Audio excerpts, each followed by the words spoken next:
nucléaire n'est plus dans l'air du temps, en tout cas pour Gaz Électricité de Grenoble. Le fournisseur public GEG promet de l'électricité verte aux Grenoblois à l'horizon 2022. Déjà 450 logements et 3 commerces livrés. Le quartier de la Presqu'île à Grenoble sort de terre et la vie s'installe peu à peu. Et ce n'est pas fini. Entreprises, espaces verts et transports vont suivre. Et puis il faut préserver la biodiversité. Selon la LPO, une vingtaine d'espèces a disparu en 8 ans en Isère. Heureusement, certains font de la pédagogie dans les espaces naturels sensibles. Bonsoir à tous, bienvenue dans ce JT, toutes les heures à partir de 18h. C'est 10 minutes pour retrouver l'essentiel de l'actualité du Grand Grenoble de ce jeudi 15 mars 2018.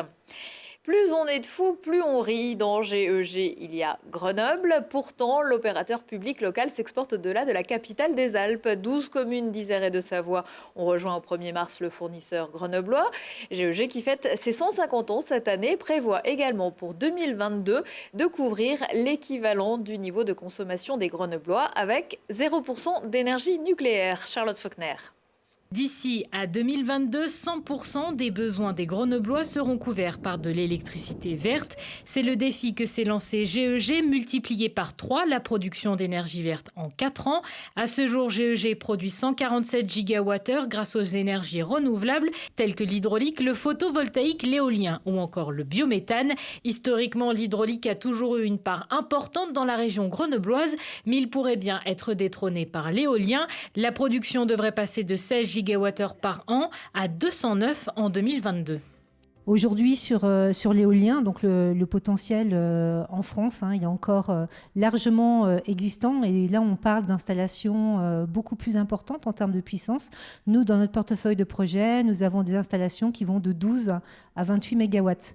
Donc, vous voyez, finalement, un projet éolien aujourd'hui permet de produire beaucoup plus qu'un projet hydraulique. Pour atteindre ces objectifs, le fournisseur d'électricité a investi plus de 120 millions d'euros. Différents projets ont déjà vu le jour, comme les ombrières couvertes de panneaux sur 3 parkings relais à Grenoble ou encore le parc solaire de Suville qui couvre la consommation de 2800 habitants. Sur l'hydraulique, donc nous sommes également en train de mettre en service, c'est en cours en ce moment, une centrale hydroélectrique à Beauzelle, en Savoie. Voilà, donc ça, on est en train de faire les derniers essais en fait avant la mise en service. En éolien, les constructions, donc nous avons prévu de démarrer la construction de 2 parcs avant la fin de l'année. Donc ce sera un parc dans l'Oise et un parc en Charente-Maritime. Au total, ce sont 166 000 Grenoblois qui devraient bénéficier de cette électricité verte. Et parmi les clients de GEG hors des Alpes, la Tour Eiffel, l'Opéra National de Paris ou l'Accor Hotel Arena.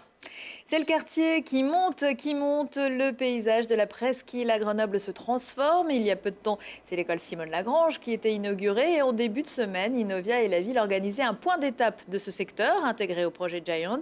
La dernière fois qu'on les avait rencontrés sur ce site, c'était il y a 1 an. Le temps de faire pas mal de travaux et surtout d'intégrer de nouveaux habitants et des commerces. Maintenant, qu'est-ce qui a changé? L'année dernière, nous avions les logements étudiants qui étaient livrés, mais on avait très peu de logements familiaux.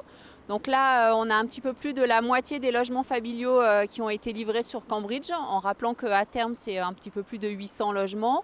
Nous avions à l'époque un premier commerce, un commerce de restauration qui était livré. Et depuis, nous avons une pharmacie et une boulangerie qui ont été livrés. Et surtout, 3 autres qui vont ouvrir d'ici l'été prochain. Le pavillon de la mobilité qui avait ses fondations qui étaient faites et qui va ouvrir sur le mois de juin prochain. D'ici l'été, c'est aussi le siège du Crédit Agricole Sud Rhône-Alpes et ses 700 salariés qui prendront place. Un parc d'1 hectare devrait également voir le jour en 2020. Il pleut, il mouille, c'est la fête à la grenouille. Les amphibiens étaient comblés par le temps de ce jeudi. Une bonne occasion de vivre la période des amours en toute sérénité. Et ce n'est pas toujours le cas.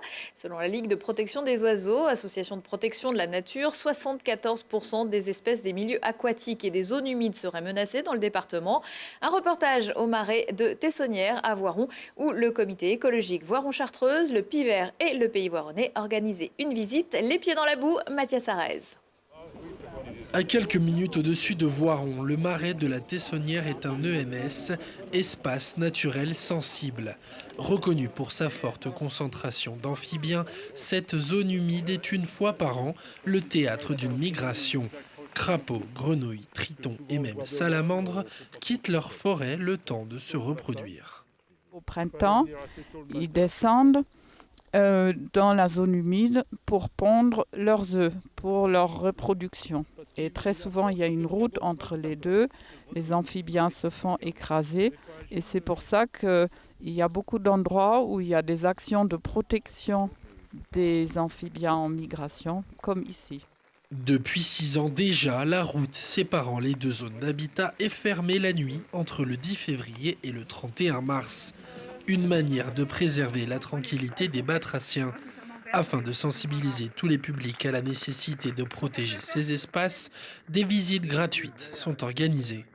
Je suis venu avec ma fille en fait pour voir les amphibiens et les grenouilles dans leur milieu naturel. Habitant dans une région effectivement comme le Puy-Voranais, on a de nombreux paysages et d'espaces sensibles, donc c'est une chance et il faut les découvrir et les respecter. Ce que j'ai appris effectivement, c'est le risque en fait de jeter des ordures en fait, et notamment des bouteilles en verre, parce qu'il y a les animaux du coup qui vont dedans et qui meurent en fait. Le message est donc passé, car si le problème de la migration a été solutionné, c'est celui du dépôt de détritus, un vrai danger pour la faune qui persiste. C'est la raison pour laquelle j'ai souhaité que le Pays Voironnais puisse inscrire dans la durée et pérenniser ce type de rencontre. C'est la première, mais chaque année, on organisera la visite d'un site. Pas forcément un ENS, on a d'autres endroits aussi sur le territoire à faire découvrir. Et je le répète encore une fois, en essayant d'attirer le maximum de familles, et notamment les enfants, puisqu'on sait que c'est le vecteur principal pour pouvoir garantir dans l'avenir la sauvegarde de ces espaces. La jeune génération est prévenue. Sans une intervention humaine, la bonne cette fois, il deviendra rapidement difficile d'entendre couasser une grenouille à proximité de la ville. Le département de l'Isère proposera cet été des visites dans 21 espaces naturels sensibles aux 4 coins du département. Après un départ le 3 juin de Valence, Grenoble sera l'une des villes-étapes du 70e critérium du Dauphiné. Ce sera pour un départ le 8 juin, au lendemain d'une arrivée à Lens-en-Vercors, la station qui n'avait accueilli qu'une étape du Tour en 1985. Le programme de la course, souvent surnommé justement l'antichambre du Tour de France, était dévoilé ce jeudi à l'hôtel de la région à Lyon. Oui, c'est une grande fête et puis c'est tout le Vercors qui est concerné, pas simplement la ville d'arrivée, Lens-en-Vercors, mais on va traverser Rancurel, le massif des Coulmes, passer par Villard-de-Lans, enfin bon, c'est tout le massif qui est concerné. Alors il y a deux moments qui vont être chauds, c'est la montée du col du Mont-Noir. Alors le col du Mont-Noir c'est dans les Coulmes, c'est un col très peu connu mais c'est le plus haut col du Vercors. Et puis l'arrivée sur Lens-en-Vercors avec le raidillon depuis le village, enfin c'est plus qu'un raidillon, c'est une belle côte, hein, depuis le village de Lens-en-Vercors jusqu'au stade de neige. Bon, le col du Mont-Noir, ça m'a été indiqué par une personne du Vercors, par Alain Replin, qui est un ancien skieur qui fait du vélo. Et c'est aussi l'avantage, quand on est régional, c'est de pouvoir discuter avec les gens. Ils peuvent vous indiquer des cols qui ne sont pas très connus. Et je pense que là, dans l'assistance, peu de personnes connaissaient le col du Mont-Noir. Même moi non plus, je ne connaissais pas d'ailleurs. Et pourtant, je me suis pas mal entraîné dans le Vercors dans le temps, mais c'est une route forestière qui était aménagée il n'y a pas très longtemps. Donc maintenant, avant on ne pouvait pas y passer, maintenant on peut y passer. C'est aussi le rôle du critérium, hein, un peu de défricheur, de trouver de nouveaux cols, de nouvelles routes. Et en Isère, le critérium passera aussi dans les environs du lac de Paladru ou des balcons de Beldonne. La course s'achèvera le 10 juin à Saint-Gervais-Mont-Blanc.